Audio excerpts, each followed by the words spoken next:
नमो विष्णुपादाय कृष्णपृष्ठाय भूतले श्रीमते भक्तिवेदांत स्वामिन्निति नामिने। नमस्ते सारस्वती देवे गौरवाणी प्रचारिणे निर्विशेषा शून्यवादी पाश्चात्य देशधारिणे। जय श्री कृष्ण चैतन्य प्रभु नित्यानंद श्री अद्वैत गदाधर श्रीवासादि गौर भक्तवृंद। हरे कृष्ण कृष्ण कृष्ण हरे हरे हरे राम राम राम हरे हरे। मुखं करोति वाचालं पंगुं लंघायते गिरिं यत्कृपातमहं वन्दे श्रीगुरुं दीनतारिणम्। हरे कृष्ण। इंटरनेट इकडे अजूनही थोडं ऑन ऑफ चालू आहे, त्यामुळे मधून मधून आवाज बंद होईल, माफ करा।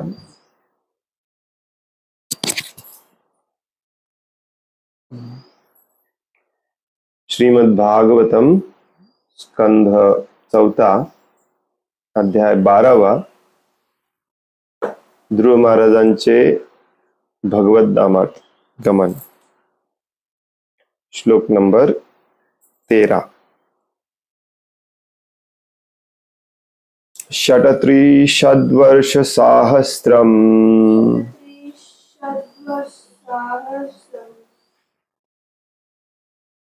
शशास क्षितिमंडलम भोगे पुण्यक्षयं कुर्वन्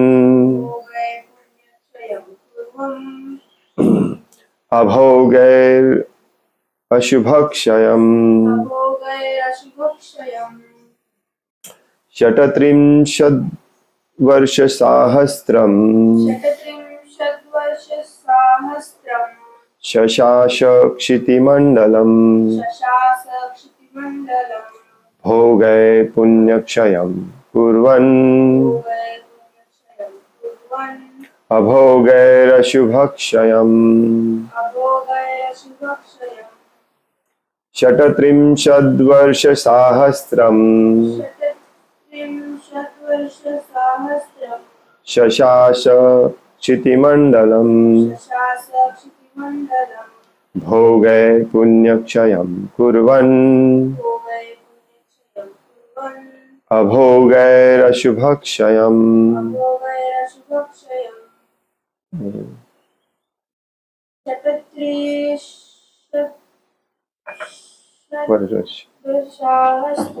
षट्त्रिंशद्वर्षसाहस्रम् शशास क्षितिमंडलम भोगे पुण्यक्षयं कुर्वन्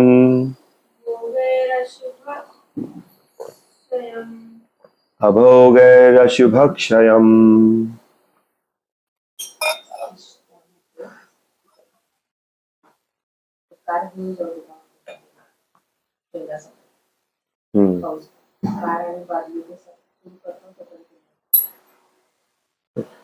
एक मिनिट, काढता येईल का तुला कार? का मी घेऊन येतो, तुम्ही क्लिनिंग करा, तासभर लागेल क्लिनिंग।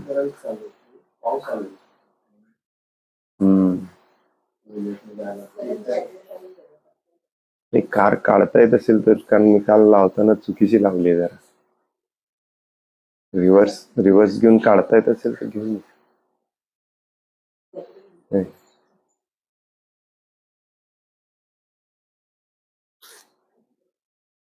नाही घेऊन जावा, कशाला मॉमीला सोडायला परत कार घेऊन यायला पाहिजे।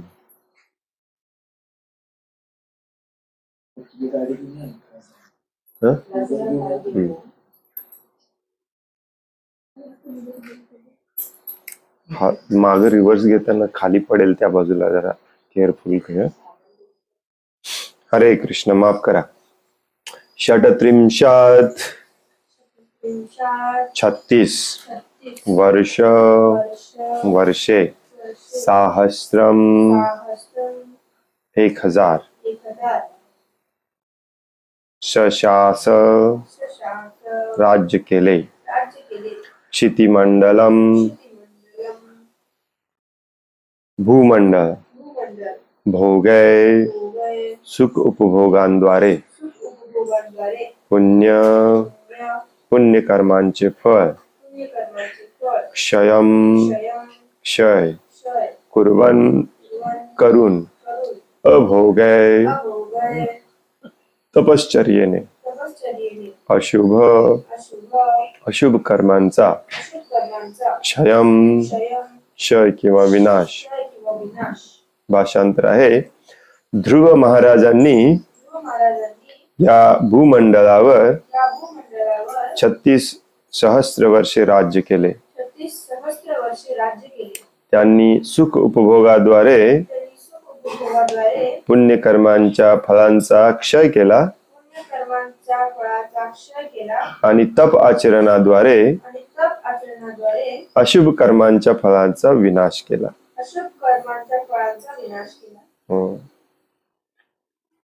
स्टोरी पुढे सरकत आहे इथे.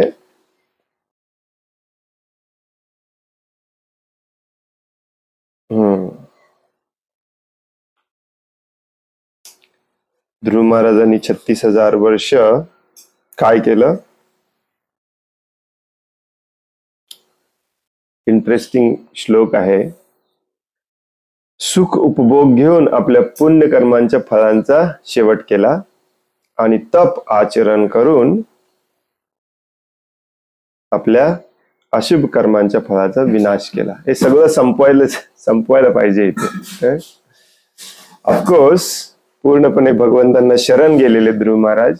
आपण देखील जर पूर्णपणे भगवंतांना शरण गेलो तर कुठल्याच पुण्य पाप शुभ अशुभ कर्मांच्या फळाचा विचार करावा लागत नाही. तरी विचार जरी केला नाही, त्याचा परिणाम जरी आपल्यावरती झाला नाही, तरी ती फळे मात्र येत राहतात. त्याला काय आपण थांबवू शकत नाही.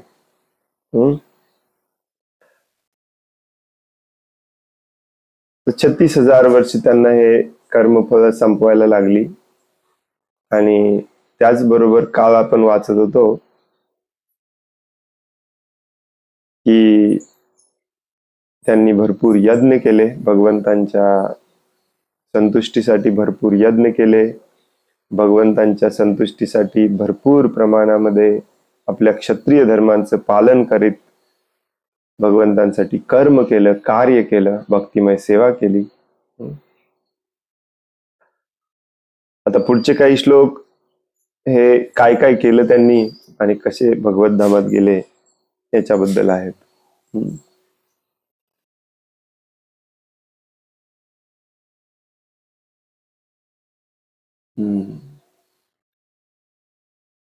हरे कृष्ण. आवाज येतो की कट होतो मध्ये मध्ये?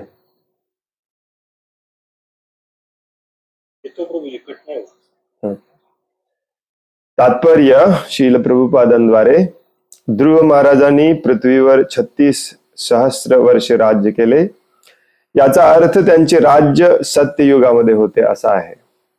कारण सत्ययुगामध्ये लोकांचे आयुष्य 1,00,000 वर्ष इतके होते. पुढील त्रेता नामक युगामध्ये मनुष्यांचे आयुर्मान 10 सहस्त्र वर्षा इतके होते आणि त्यापुढील द्वापर नामक युगामध्ये हे आयुर्मान 1 सहस्त्र वर्षा इतके होते. वर्तमान कलियुगामध्ये मनुष्याची अधिकतम आयुर्मर्यादा 100 वर्ष इतकी आहे. युग परिवर्तनासमवेत आयुर्मर्यादा, स्मृती, कृपा व दया आणि इतर सर्व सद्गुणांचा क्षय होत जातो. हे श्रीमद भागवतमच्या 12व्या स्कंदामध्ये सांगितलेलं आहे. जसजसं युग बदलत जातं तसतसं मनुष्याचे आयुष्य कमी होत जातं आणि आयुष्याबरोबर बऱ्याच गोष्टी कमी होत जातात. स्मृती आपली कमी होत जाते. स्मृती म्हणजे लक्षात राहणे. आणि जेव्हा आपल्या गोष्टी लक्षात राहत नाही तेव्हा आपली बुद्धी पण आपोआपच कमी होते. कारण बुद्धीचा आणि स्मृतीचा डायरेक्ट संबंध असतो. बल कमी होतं, ताकद अंगातली कमी होते, बघतोय आपण रोजच्या जीवनामध्ये. आणि सद्गुण हळूहळू कमी होत जातात. ते देखील आपण रोज पाहतोय. हे काही प्रूव्ह करून तुम्हाला दाखवण्याची काही गरज नाही. सगळे सद्गुण थोडे सांगितलेत श्लोकामध्ये 12व्या स्कंदामध्ये, जसं की सत्य, खरं बोलणे कमी होतं, दया कमी होते, सत्यता कमी होते, म्हणजे कपट वाढतो. म्हणूनच आज आपण पाहतो की अगदी भक्तांच्या वेशातले संन्यासी, साधूच्या वेशातले देखील कपट करतात, कारण आपण कलियुगामध्ये आहोत. आता हे सगळं जे असतं ते युगाच्या सुरुवातीला जेवढं असतं तेवढंच युगाच्या शेवटी असतं असं नाही. जसं की ते सांगितलंय की सत्ययुगाच्या सुरुवातीला 1,00,000 वर्ष आयुष्य असतं, त्रेतायुगाच्या सुरुवातीला ते 10,000 वर्ष आयुष्य असतं. म्हणजेच सत्ययुगाच्या सुरुवातीपासून त्रेतायुगाच्या सुरुवातीपर्यंत हे 1,00,000 वर्ष आयुष्य 1,00,000च राहत नाही, हळूहळू कमी कमी कमी कमी कमी होत होत 10,000. म्हणजे सत्ययुगाच्या मिडलला जर आपण बघितलं तर लोकांचं आयुष्य 50,000 वर्षाच्या आसपास असतं, त्याच्यापेक्षा जास्त कोणी जगत नाही. जसं आताही पाहतोय आपण कलियुगामध्ये मॅक्झिमम आयुष्यमान 100 सांगितलंय. याचा अर्थ असा नसतो की कोणी 101 वर्ष 102 वर्ष जगणार नाही, जगतात ऍव्हरेज मॅक्झिमम, आणि ते हळूहळू कमी होत जातं. आता कलियुगाचे 5,000 वर्ष गेलेले आहेत, निघून गेलेले आहेत, 5,500च्या आसपास काहीतरी. आणि या 5,000 वर्षामध्ये आपण पाहू शकतो की आयुष्यमान ऑलरेडी 100चं 70 वर आलेलं आहे. आता चिन्ह समाजामध्ये असे दिसायला लागलेत की हे आयुष्यमान 70चं 60 होणार आहे, 50 होणार आहे, 40 होणार आहे, व्हायला लागलेलं आहे. आणि नुसतं आयुष्यमानच प्रूफ नाही आहे की शास्त्रामध्ये दिलेलं सत्य आहे, याचं प्रूफ आहे, हे ऍक्च्युली पुरावा आहे. नुसतं आयुष्यमानच नाही, आपण बाकीच्या गोष्टी देखील शास्त्रामध्ये ज्या सांगितल्यात ते आपण पाहू शकतो की हळूहळू कमी होत चाललेल्या आहेत, हो नाही. स्मृती कमी होत चाललेली आहे, लोकांच्या लक्षात राहत नाही, त्यामुळे बुद्धी कमी होत चाललेली आहे, मंदपणा वाढत चाललेला आहे. मंदपणा वाढत चालल्यामुळे लोक कन्फ्यूज जास्त आहेत, बिविल्डर्ड. दया कमी होत चाललेली आहे. जे ब्राह्मणाच्या जैन लोकांच्या घरात जन्मणारे देखील आज मांस खायला लागलेत. दुसऱ्या जीवांच्या प्रती दया राहिलेली नाही आपल्या मनामध्ये, भूमातेच्या प्रती, निसर्गाच्या प्रती दया राहिलेली नाही. आणि हे तर उघड उघड दिसतंय, परंतु 2 मनुष्यांमध्ये सत्यता राहिलेली नाही, कपट वाढत चाललंय, पाहतो की नाही आपण. 2 भक्तांमध्ये सत्यता राहिलेली नाही, कपट वाढत चाललेलं आहे, दया कमी होत चालली आहे, सत्य कमी होत चाललेलं आहे, बल कमी होत चाललेलं आहे. अगदी 50, 60, 100 वर्षापूर्वी तुमच्यापैकी काही जणांनी पाहिलं असेल की लोक 100, 200 किलोचे पोते उचलत होते. आता आपल्याला 25-30 किलोचे पोतं उचलत नाही. बल कमी होत चाललेलं आहे, आजार वाढत चाललेले आहेत. हे सगळं सत्ययुगाच्या पहिल्या दिवसापासून होत असते. असं नाही की सत्ययुग म्हणजे एकदम प्रॉपर युग आहे. या कथा सगळ्या सत्ययुगातल्याच आहेत. तेव्हा पण दुःख होतं, कमी प्रमाणात होतं, आयुष्यमान जास्त होतं, दया जास्त होती, सत्य जास्त होतं, बल जास्त होतं, त्यामुळे सुख उपभोग जास्त होता. म्हणूनच ज्यांनी ज्यांनी पुण्य कर्म केलेलं असते त्यांचा जन्म सत्ययुगामध्ये होतो, आणि ज्यांनी ज्यांनी पाप कर्म केलेलं असते त्यांचा जन्म द्वापर त्रेतायुगामध्ये, जेवढ्या प्रमाणात पाप केले तेवढ्या प्रमाणात. आणि जे अतिशय पापी असतात, महाभयानक पापी, त्यांचा जन्म कलियुगामध्ये होतो.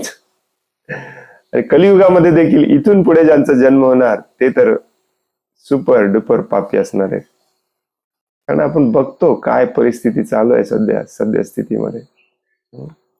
मागच्या 20-30 वर्षांमध्येच इतके बदल झालेत की आपल्या पिढीला, म्हणजे जे आता 50-60 मध्ये आहेत, त्यांना देखील कन्फ्यूज झालेलं आहे की काय चाललेलं आहे जगामध्ये. प्रेम राहिलेलं नाही, हो की नाही. महाभयानक परिस्थिती आली आहे, येणार आहे. तर अशा, आता हे याचा या श्लोकाशी जास्त संबंध नाही, फक्त 36,000 कसं काय असं कोणी विचारेल म्हणून प्रभुपाद समजावून सांगतात की त्या युगामध्ये लोक 1,00,000 वर्ष जगायचे. मग त्यातले 36,000 वर्ष ध्रुव महाराजांनी राज्य केलं. याच्यात काही नवीन नाही, चमत्कार काही नाही आहे. आणि हे जे लॉजिक आहे, युगाप्रमाणे ह्या गोष्टी सगळ्या कमी कमी होत जातात, ते सिद्ध होतं. आणि अशा अनेक गोष्टी शास्त्रातल्या सिद्ध होतात, सिद्ध करून आपण दाखवू शकतो. त्यामुळे जे मूर्ख ॲग्नॉस्टिक लोक असतात ना, जे शास्त्राला मानत नाहीत, धर्माला मानत नाहीत, नास्तिक असतात, त्यांच्या तोंडावरती हा तमाशा आहे ऍक्च्युली. पुढे तुम्हाला खूप आश्चर्यकारक गोष्टी येणार आहेत पुढे 5व्या स्कंदामध्ये. सगळं सगळं सूर्य, चंद्र, ग्रह, तारे, ब्रह्मांड, या सगळ्यांमधलं अंतर, त्यांचं साईज सगळं दिलेलं आहे. ऑफकोर्स मेजरमेंट थोडंसं वेगळं आहे, योजनामध्ये दिलेलं आहे. प्रभुपाद कंसामध्ये मेट्रिक मध्ये पण सांगतात. आणि आश्चर्याची गोष्ट म्हणजे हे आधुनिक शास्त्रज्ञ लोक चुकीचा नंबर काढतात की फॉर एक्झाम्पल पृथ्वीचा चंद्रापर्यंतचं अंतर काय आहे किंवा पृथ्वीचं साईज काय आहे, आणि मग दुसरा शास्त्रज्ञ तो म्हणतो हे चुकीचं आहे, मी वेगळ्या पद्धतीने सिद्ध करतो. तिसरा येतो चुकीचा आहे म्हणतो, मी वेगळ्या पद्धतीने सिद्ध करतो. असं करत करत हे शास्त्रज्ञ लोक भागवतम मध्ये जे नंबर दिलेत ना, त्या नंबरच्या जवळ येऊन पोहोचलेत. आता शास्त्रज्ञांना माहिती नव्हतं किती प्रकारचे शरीर आहेत. शास्त्र मात्र ठामपणे सांगतं 84 लाख प्रकारचे शरीर आहेत. आणि आता शास्त्रज्ञ पण त्याच्या जवळ जवळ आले. 82 लाख असं काहीतरीच्या जवळ आले. आणि नवीन शरीराचा शोध लागला की ऍड करतात. असं करत करत ते 84 लाखाला येणारच आहे.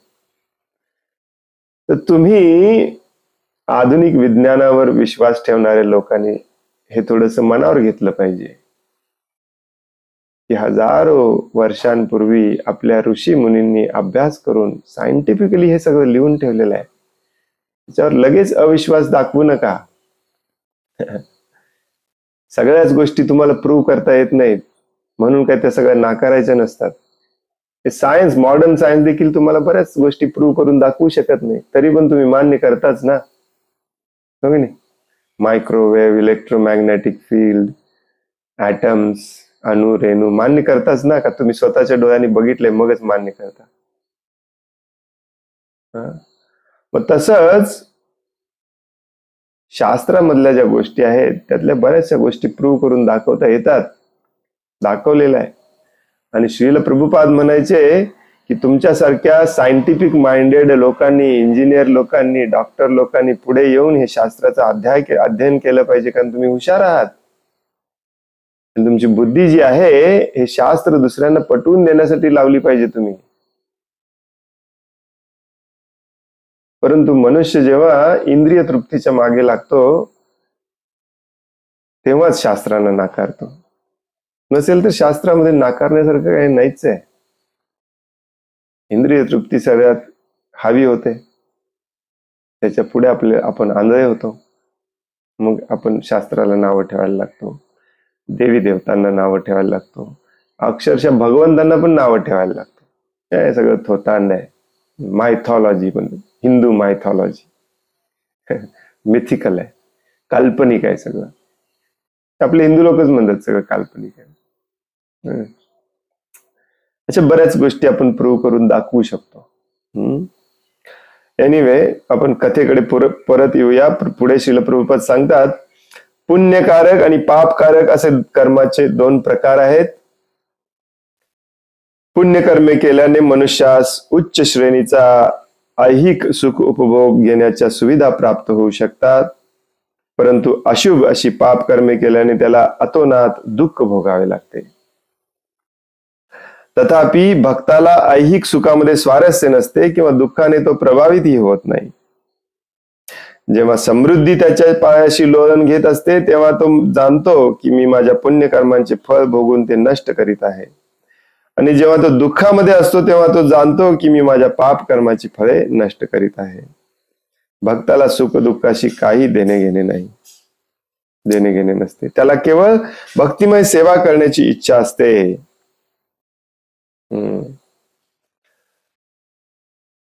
आता हे गणित पण ज्यांना पटले ना की पुण्य कर्म केलं तर आपल्याला इथे सुख सुविधा मिळतात, आनंद आराम मिळतो, आणि पाप कर्म केलं तर आपल्याला इथे दुःख भोगावं लागतं, हे गणित ज्याला पटलंय अशी लोक देखील इथेच राहायचा प्रयत्न करत असतात.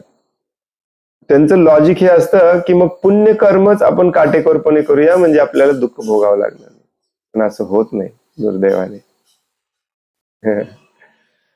तुम्ही पण लॉजिकली असं म्हणू शकता की हेच जर लॉजिक असेल तर प्रभूजी मी पुण्यकर्मच करतो, पाप कर्म करतच नाही.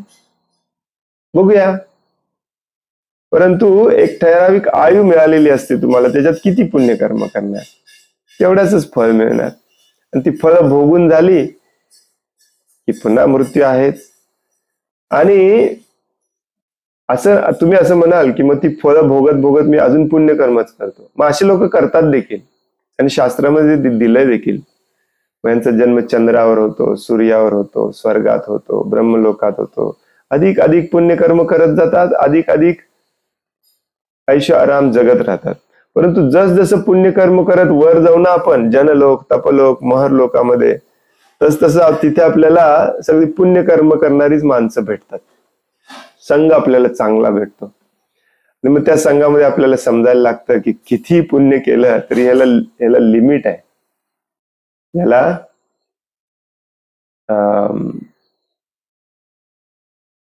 एक प्रकारचं लिमिट आहे.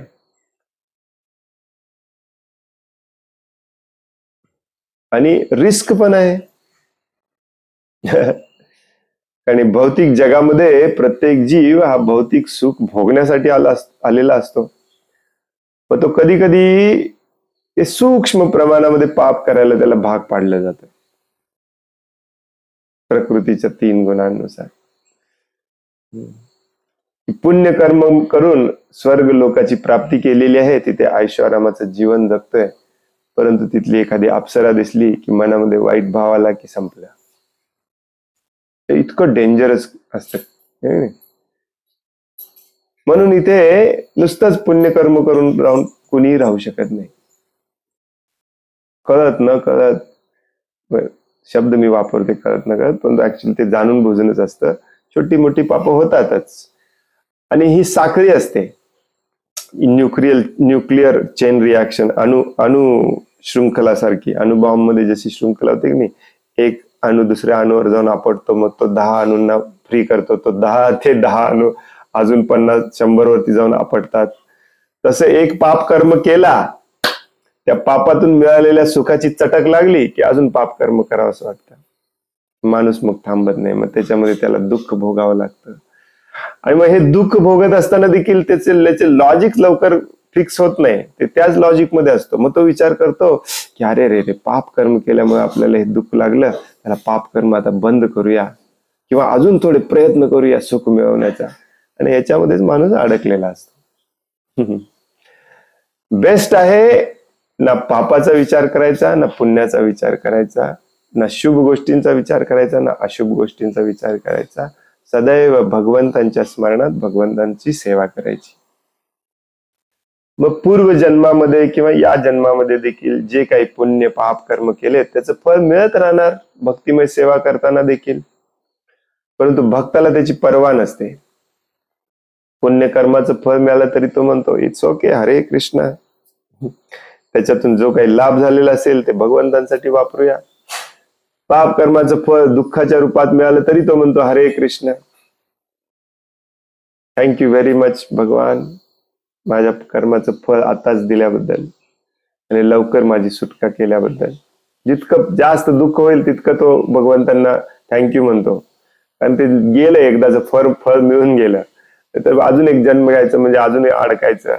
तर ही जी अवस्था आहे, या अवस्थेला भक्तांनी आलं पाहिजे, परमनंटली आलं पाहिजे. मग आपल्या भक्तीमध्ये आपण टिकून राहू शकतो, भक्तीमध्ये आपण प्रगती करू शकतो. हे कर्माचं लॉजिक जर कळालं नसेल तर मग एक्सटर्नली कितीही भक्तिमय तुम्ही कार्य करा, एक्सटर्नली किती तुम्ही भक्तिमय सेवा दाखवण्याचा प्रयत्न करा, काही लाभ होत नाही. हे सगळं बांधलेलं आहे कशाशी? कर्माशी. त्यामुळे कर्म फिक्स केले पाहिजेत. आपण कर्म नाही फिक्स केलं तर काही नाही होत. श्रीमद भागवतमामध्ये म्हटले आहे की मनुष्याची भक्तिमय सेवा ही अप्रतिहता असावी. अर्थात सुख दुःख या भौतिक अवस्थांमुळे तिच्यामध्ये कोणतीही बाधा निर्माण होऊ नये. अप्रतिहताचा अर्थ काय असतो बऱ्याचदा सांगितलं, आपण चर्चा केली.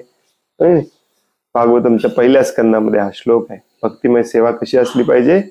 अहेतुकी अप्रतिहता, अधोक्षजाची सेवा. अतपुंभीर द्विजश्रेष्ठ नाही, अतपुंभीर सवय पुंसाम परो धर्म यथो भक्तीर अधोक्षजे. सर्व धर्मांमध्ये सर्वश्रेष्ठ धर्म आहे त्या अधोक्षजाची भक्तिमय सेवा करणे. कशी? अहेतुकी अप्रतिहता. मगच तुम्ही खऱ्या अर्थाने आनंदी होऊ शकता. या आत्मा सुप्रसिद्धती. अहेतुकी बऱ्याच जणांना कळतं, कुठलाही हेतू न ठेवता भगवंतांची सेवा केली पाहिजे, परंतु अप्रतिहता कळत नाही. अप्रतिहताचा अर्थ असतो कंटिन्युअस, सतत, नित्य, न थांबता, अखंड. प्रभुपाद किती लॉजिकली समजावून सांगतात बघा आपल्याला. हे अखंडरित्या सतत नित्य भगवंतांची भक्तिमय सेवा करायची असेल तर त्याच्यामध्ये स्वतःच्या सुख दुःखाने विचलित होऊन चालणार नाही. दुःख आलं भगवंतांची सेवा सोडून गेला, सुख आलं भगवंतांची सेवा सोडून गेला. याचं लग्न आहे, त्याचं बारसं आहे, हेच हो की नाही.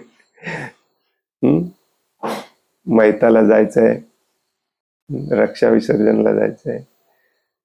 सुख दुःख येत राहणार. भगवंतांची सेवा थांबवून नाही चालत. अप्रतिहता असली पाहिजे, अखंड अप्रतिहता. हे सगळं भागवतमचं सारच आहे.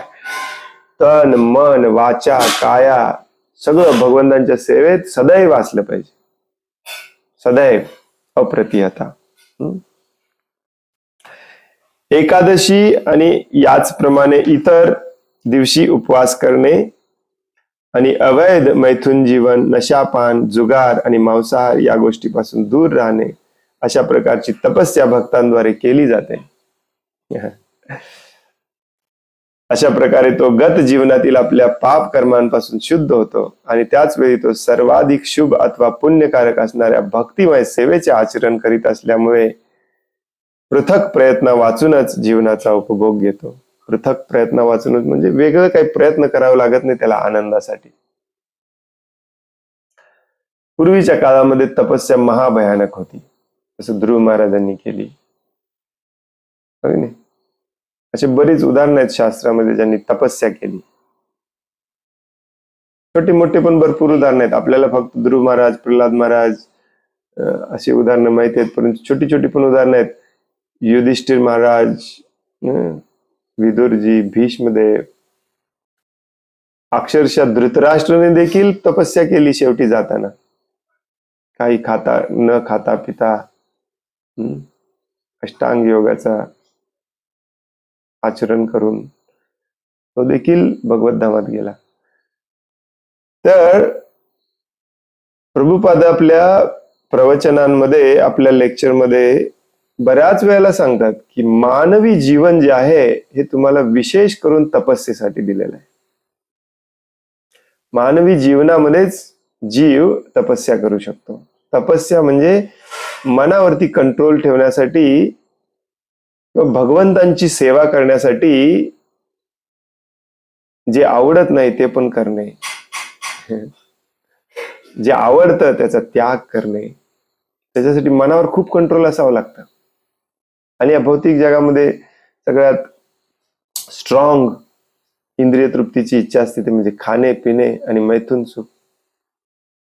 आणि म्हणूनच हे थांबवण्यासाठी शास्त्रामध्ये जबरदस्तीने तुम्हाला काही गोष्टी करायला सांगितलेल्या आहेत, त्या केल्या पाहिजेत आपण. त्या सत्य त्रेता द्वापर युगासाठी वेगवेगळ्या होत्या, महाभयानक कठीण तपस्या होत्या. कलियुगामध्ये आपण करू शकत नाही म्हणून आपल्याला सिंपल तपस्या दिलेली आहे की एकादशीच्या दिवशी उपवास करा. म्हणजे महिन्यातून 2 वेळा तुम्ही तरी जीभ, पोट आणि जननेंद्रिय कंट्रोल करून ठेवू शकाल. आपण वेगवेगळे रेसिपीज शोधून काढतोय एकादशीच्या प्रसादाची. प्रभुपादांच्या या संस्थेमध्ये प्रभुपादांचं काही राहिलेलं नाही आजकाल. खूप वाईट वाटतं. प्रभुपादांनी स्ट्रिक्टली वॉर्निंग दिलेली आहे, एकादशी म्हणजे काही खायचं नाही. मंदिरामध्ये कोर्सेस घेतले जातात, एकादशी प्रसादाचे कोर्सेस. एकादशी ढोकळा कसा बनवायचा, एकादशी समोसा कसा बनवायचा, एकादशी हे बिलकुल त्या दिवशी घरात काय शिजलंच नसलं पाहिजे, माहितीये. गॅसच ऑन झाला नसला पाहिजे. गॅस चूल चूल चूल पेटवलं नसलं पाहिजे म्हटलं पाहिजे. जर तुम्हाला गरज लागलीच तर थोडस दूध घ्या, काही फळं घ्या, परंतु तपस्या करा. तपस्या नाही केली तर कसं होणार. ही कालची एकादशी बघा, कधी खतरनाक होती, पण ज्याला प्रॅक्टिस आहे तो करू शकतो, हो नाही. कालच्या एकादशीला 40 तास उपवास होता. जनरली 36 तासाचा असतो. संध्याकाळी 6ला जेवलं, 7ला 8ला जेवलं. 6-7च्या आत जेवावं माणसाने संध्याकाळी. काही काही भक्त एकादशीच्या दिवशी मुद्दामून 10-11ला जेवतात. उद्या उपवास करायचा आहे. तो पण भाव असला नसला पाहिजे. जे रेग्युलर आहे, नियमितपणा असला पाहिजे जीवनामध्ये. त्याच्या जीवनामध्ये नियमितपणा नाही तो पशु असतो. संध्याकाळी 6ला जेवलं तर तिसऱ्या दिवशी सकाळी 6-7ला उपवास मोडायचा असतो. म्हणजे जनरली 36 तासाचा उपवास होतो आपला. हे सायंटिफिक पण आहे. युट्यूब वरती आता बघा, बरेच शास्त्रज्ञ डॉक्टर लोक हे रेकमेंड करतात तुमचे आजार घालवण्यासाठी. इंटरमिटेंट फास्टिंग म्हणतात त्याला. जो सशक्त आहे, ज्याला बिलकुल काही म्हणजे मेजर आजार नाही, तो हे करू शकतो. प्रॅक्टिस करा, तुम्ही आरामात करू शकता, नो प्रॉब्लेम. आज कालच्या एकादशीला पारणेचा वेळ डेंजरस आलेला, हो की नाही. 10:20 काहीतरी. 6च्या ऐवजी अजून 4 तास ऍड झाले. 36 ते 40 तास झालं. आरामात करू शकता, काही होत नाही. आणि काम करू शकता तुम्ही. प्रॅक्टिस सुरू करा. आणि प्रभुपाद सांगतात की तुम्हाला जर जमत नसेल तर थोडस दूध, फळ वगैरे घ्या. आणि अगदीच महाभयानक परिस्थिती असेल, म्हणजे तुम्ही दवाखान्यात महाभयानक परिस्थिती म्हणजे लक्षात घ्या, दवाखान्यात ऍडमिट असणे किंवा घरी देखील लाईफ सपोर्ट वरती असणे, महाभयानक आजार झालेला, त्या केसमध्ये तुम्ही संध्याकाळचा प्रसाद वगैरे घेऊ शकता, किंवा सकाळी थोडस प्रसाद, संध्याकाळी थोडासा प्रसाद घेऊ शकता. परंतु असं सांगितलं ना तर लगेच काही लोक म्हणतात, प्रभूजी मला ऍसिडिटीचा त्रास महाभयानक आहे हो, त्यामुळे मला खावं लागतं. ऍसिडिटी, कंबरदुखी, दातदुखी, पोटदुखी हे महाभयानक नाही आहे. हे उलट तुम्ही हे असे तपस्या केली ना, हे सगळे आजार निघून जातात. बघा, तुम्ही करून बघा. युट्यूब वरती एक डॉक्टर आहे, डॉक्टर जमनादास पटेल म्हणून, तो प्रत्येक आजारासाठी सांगतो उपवास हे एकमेव उपाय आहे.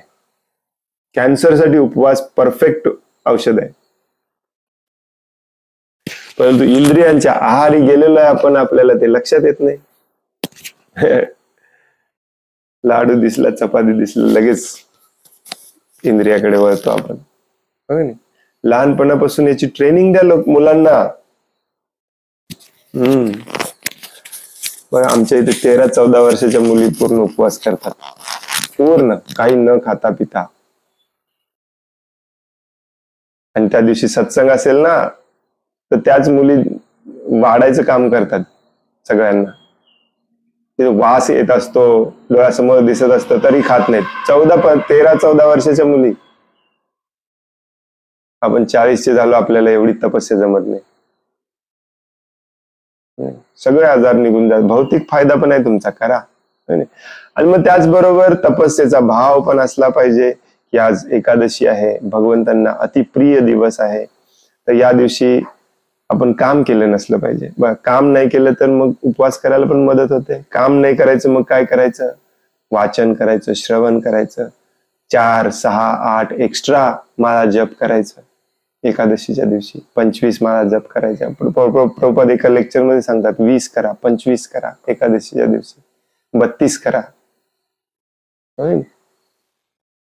आणि तसंच काही विशेष दिवस असतात जे भगवंतांना प्रिय आहेत, भगवंतांचा अवतार दिवस काल होता, वामन अवतार दिवस, वामन द्वादशी होती. तर आज आहे श्रील भक्ती विनोद ठाकूर यांचा आविर्भाव दिवस. हे महान साधू संत आहेत, हे भगवंतांना अति प्रिय असतात. यांच्या प्रकट दिना दिवशी, आविर्भावा दिवशी, तिरोभावा दिवशी आपण यांची प्रेरणा घेऊन अजून थोडी तपस्या केली पाहिजे. पण ज्यांना हे माहिती नाही किंवा पटत नाही त्यांच्यासाठी साधा नियम सांगतात गुरु की आज 12 पर्यंत उपवास करायचा आहे. तुम्ही ओके यस हरे कृष्ण गुरु महाराज म्हणून ते केलं पाहिजे. जास्त विचार पण करायचं नाही. तुमच्यासाठी तपस्या जितका करेल माणूस तेव्हा त्याच्यासाठी ते चांगलं असतं. ऋषभदेव आपल्या मुलांना सांगतात, तपो दिव्य पुत्र कायेन सत्वम तस्मात शुद्धेत ब्रह्म सौख्यम त्वनंतम. याच्यात ब्रह्म सौख्य आहे जर तुम्ही तपस्या केली तर. आणि तपस्येच्या विरुद्ध फक्त इंद्रिय तृप्ती केली तर त्याच्यामध्ये डुकराचं सुख आहे. वीड भुजाम ये. माणसाच्या जन्माला आलोय आपण डुकराचं सुख मिळवायला का तपस्या करून ब्रह्म सुख मिळवायला? विचार केला पाहिजे आपण, हो की नाही? आणि या श्लोकामध्ये विशेष करून काय सांगितलंय की जेव्हा जेव्हा तुम्ही तपस्या करता, बघा लक्षपूर्वक ऐका, जेव्हा जेव्हा तुम्ही एकादशी करता, स्ट्रिक्टली तपस्या करता, तेव्हा तेव्हा तुमच्या पाप कर्मांची फळं नष्ट होतात.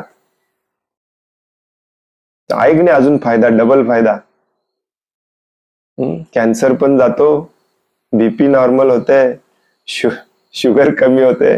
शुगर वाल्यांसाठी तर बेस्ट उपाय आहे उपवास करणे.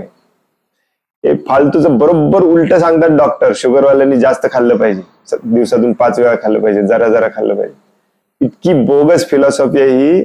आयुर्वेदामध्ये या जरा जरा करून दिवसभर 5-6 वेळा खाल्लं पाहिजे याला आयुर्वेदामध्ये कुठेही मान्यता नाही. कसल्याही प्रकारचं रोग असू दे, आयुर्वेदामध्ये स्पष्टपणे ह्या पहिला सिद्धांत सांगितलेला आहे की जो जास्त खातो त्याला रोग होणार म्हणजे होणार. जो कमी खातो किंवा खात नाही, उपवास करतो, त्याचे रोग दूर होतात.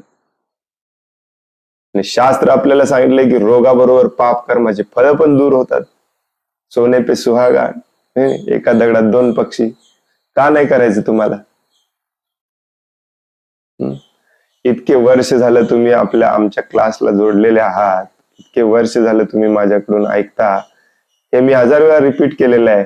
कधी बसून याच्यावर चिंतन मनन करून या एकादशी पासून करतोच असं वाटलं तुम्हाला? मेडिटेशन करत जावा. हे नुसतं श्रवण करून काय उपयोगाचं नाही. बिझनेस मीटिंग असेल, क्लायंट मीटिंग असेल, कस्टमर मीटिंग असेल, तेव्हा मात्र चालतं तुम्हाला उपवास केला तर. दिवसभर काही नाही खाल्लं तर. प्रवासात कुठेतरी बिझनेस साठी गेलं, काही मिळालं नाही तेव्हा उपवास करता. परंतु एकादशीच्या दिवशी करा म्हटल्यावर घरी नाही करायचं. एकादशीच्या दिवशी काम पण केलं नसलं पाहिजे, सुट्टी घ्यायची त्या दिवशी. आणि वाचन, श्रवण, एक्स्ट्रा माळा जप करणे, काही सेवा असेल भगवंतांची, वैष्णवांची, साधूंची, संतांची, ती करणे. महान पुण्याचं काम असते हे एकादशीच्या दिवशी भगवंतांची सेवा करणे. भगवंतांना खूप प्रिय असतो तो दिवस, हो की नाही?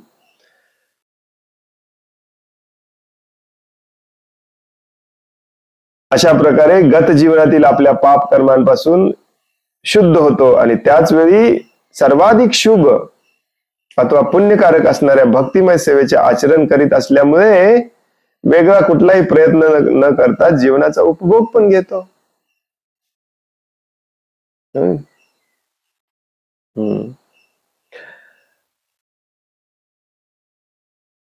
शास्त्रामध्ये म्हणून एकादशी महात्म्य पुस्तक तुमच्या काही लोकांच्या घरी असेल. मी कधी वाचत नाही, प्रभुपादांनी कधी वाचायला सांगितलेलं नाही, परंतु तुम्ही कधी वाचलं असेल तर तुमच्या लक्षात आलं असेल की त्याच्यामध्ये पण दिलेलं आहे की ही एकादशी अशा पद्धतीने करा म्हणजे तुम्हाला एवढा लाभ होईल. मॅक्झिमम ज्या कथा आहेत एकादशी महात्म्य पुस्तकामध्ये त्या सगळ्या भगवान श्रीकृष्ण आणि युधिष्ठिर महाराज यांच्यातले संभाषण आहे. युधिष्ठिर महाराज विचारतात की ही एकादशी केल्याने काय होतं आणि भगवान श्रीकृष्ण समजावून सांगतात. त्याच्यात पडायचं नाही आपल्याला. प्रभुपादांनी जेवढं समजावून सांगितलं तेवढं बास आहे आपल्यासाठी. तेवढंच जमत नाही ते काय करणार आपण, हो की नाही? तर तेवढं केलं पाहिजे. हम्म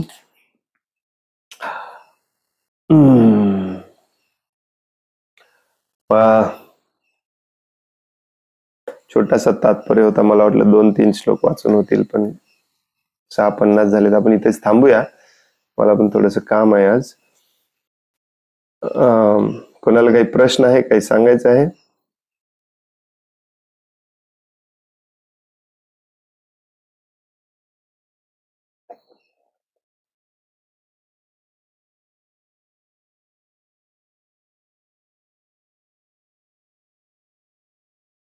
सगळ्यात मूर्ख आणि सगळ्यात युजलेस प्रश्न भक्त लोक विचारतात म्हणजे, प्रभूजी एकादशीला हेच खाल्लं तर चालतंय का?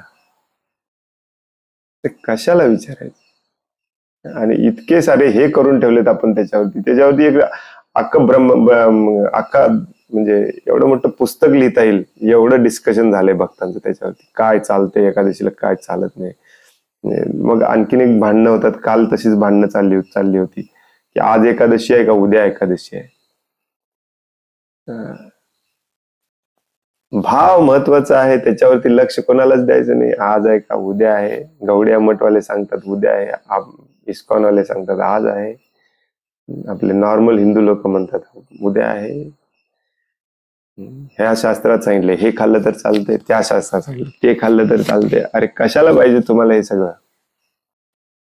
हो की नाही?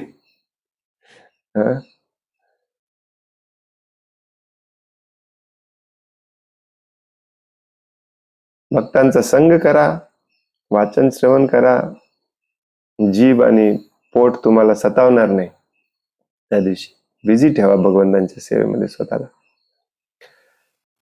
नॉर्मल भौतिक आई कर्म करत राहिला कि मग जीभ परत तुम्हाला परत आठवण, पोट परत तुम्हाला आठवण करून देणार काहीतरी खायचंय. तपस्या भंग होते. हरे कृष्ण. खूप खूप धन्यवाद. कोणाला काही प्रश्न आहे, काही सांगायचं आहे? हनुमान प्रभू. हरे कृष्ण प्रभूजी, दंडवत प्रणाम. हरे कृष्ण, दंडवत प्रणाम. आता जसं तुम्ही उपवासाबद्दल बोलत नाही, एकादशीबद्दल, तर आपल्याला म्हणजे बऱ्याच वेळा सांगितलं होतं की तुम्हाला म्हणजे निर्जला उपवास पकडला पाहिजे. अजून पुढे सांगितलं होतं की ज्याला निर्जला जमत नाही त्यांनी पाणी पिलं पाहिजे. अजून पुढे सांगितलं होतं की ज्याला पाण्यावर पण जमत नाही त्यांनी फळं खाल्ली पाहिजे. तर मग हे जे आपल्याला सांगितलं होतं पुढे की हे केलं पाहिजे ते केलं पाहिजे, मग त्याच्यामुळे होतं काय आपण की निर्जला पकडायचा प्रयत्न केला की आपण म्हणतो नाही सांगितलं तर मग पाणी पिऊन, नाही सांगितलं तर आपण फळं खाऊन बघायचं. तर मग हे जे लिंक आहे तोडायसाठी आपण काय केलं पाहिजे? म्हणजे कमीत कमी पाणी तरी पिलं पाहिजे का पाणी पण नाही पिलं, आणि ही लिंक आहे ते तोडायसाठी काय केलं पाहिजे? सगळ्या एकादशी निर्जला करायला खूप प्रॅक्टिस लागते आणि सेवा असतात, त्यामुळे ते जमत पण नाही. शास्त्रात कुठेच सांगितलेलं नाही सगळ्या एकादशी निर्जला करा म्हणून. 2 फक्त आहेत. भीमासाठी भगवान श्रीकृष्ण सांगतात, भीमसेनसाठी करा. आणि त्याचं कारण पण सांगतात की वर्षातली कुठली एकादशी तुमची चुकलेली असेल तर त्या 2 निर्जला केला तर ते सगळं मॅच होतं. बाकी कुठली निर्जला करायची काही गरज नसते, परंतु केलेलं चांगलं आहे. तुमच्या शरीराला जर जमत असेल तर डेफिनेटली करा. आणि जनरली आपली इंद्रिय तृप्तीकडे वळायची इच्छा असते, टेंडन्सी असते. त्यामुळे अशा लोकांच्या संघातच राहायचं नाही जे तुम्हाला चालतंय हो प्रभूजी म्हणतात. भौतिक जगात पण आणि आध्यात्मिक वातावरणात पण चलता आहे म्हणणाऱ्यांबरोबर कधीच राहायचं नाही. जे तुम्हाला प्रोत्साहन देऊ शकतात, नाही प्रभूजी तुम्ही करू शकता, मी आहे तुमच्या सोबत, अशा लोकांच्या सोबत संघ करायचा. नाहीतर मग आपल्याला आहेच प्रभूजी चालते हो, फक्त शेंगदाणे खातो. आमच्या काउन्सिलरने सांगितलंय शेंगदाणे चालतात म्हणून. आमच्या काउन्सिलरने सांगितलंय जर जमलंच नाही तर खावा, परंतु मला जमत नाही त्याला काय करायचं? कुणी ठरवलं? स्वतः ठरवणारच जमत नाही म्हणून, कारण प्रॅक्टिस नसते. याला म्हणूनच याला तपस्या म्हटलेलं नाही, तर मग याला नॉर्मल म्हटलं असतं ना. नॉर्मल काहीतरी नाव दिलं असतं. तपस्या म्हणजेच मनाविरुद्ध करायचंय. मनाविरुद्ध एखादी गोष्ट करायला मनाची ताकद असावी लागते. आणि ती मनाची ताकद आपण मनाला ट्रेनिंग देऊन देऊन देऊन देऊन देऊन देऊन वाढवायची असते. मग अशा लोकांचा संग करायचा जे बिलकुल बाहेरचं खात नाहीत, जे बिलकुल स्ट्रिक्टली एकादशी करतात, आणि त्यातून प्रेरणा घ्यायची. जनरली आपण जे इंद्रिय तृप्तीकडे वळतात त्यांच्याकडून प्रेरणा घ्यायची आपल्याला सवय असते. टाळायचं, आपण पण थोडस काटेकोरपणे टाळायचं, अशा लोकांकडे बघायचं.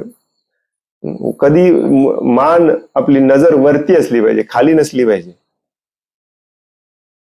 म्हणजेच काय, जे सिद्धांताचं शास्त्राचं काटेकोरपणे पालन करतात त्यांचा आदर्श आपण नेहमी घेतला पाहिजे. जे करत नाहीत त्यांच्याकडे कशाला बघायचं सारखं सारखं, हो की नाही?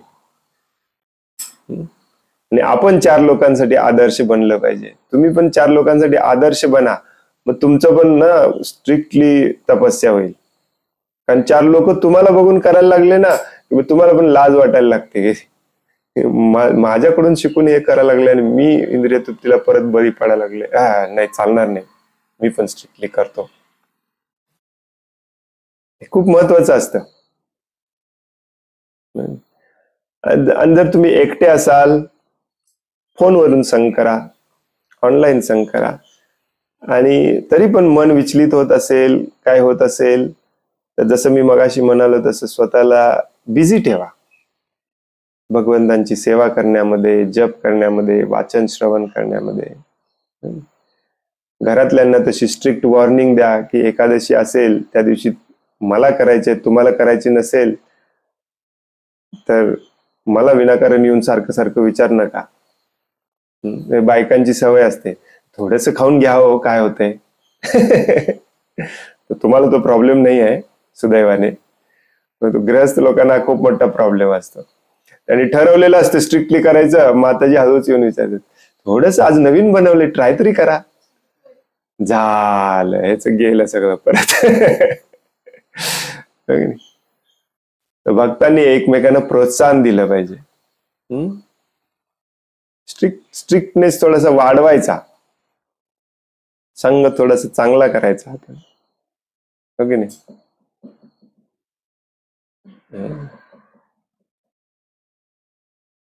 आणि एकदा तुम्ही असे एक 10-15 वेळेला, 20-25 वेळेला केला ना, तुम्हाला कॉन्फिडन्स इतका येतो की समोर पंचपक्वान जरी आणून ठेवलं ना, तुमचं मन हलणार नाही.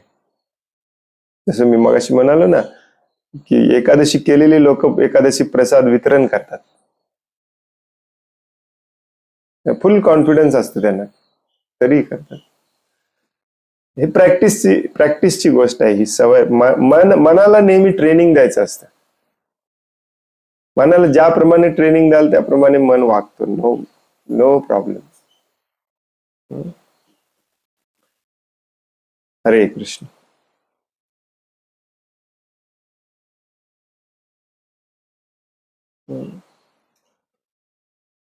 खूप खूप धन्यवाद. वांछा कल्पतरो भयश्च कृपा सिंधुभ्य एव च पतितानां पावनेभ्यो वैष्णवेभ्यो नमो नमः. अनंत कोटि वैष्णव वृंद की जय. वैष्णव ठाकुर शिल प्रभुपाद की जय. ग्रंथराज श्रीमद् भागवतम की जय. हरे कृष्ण. दंडवत प्रणाम.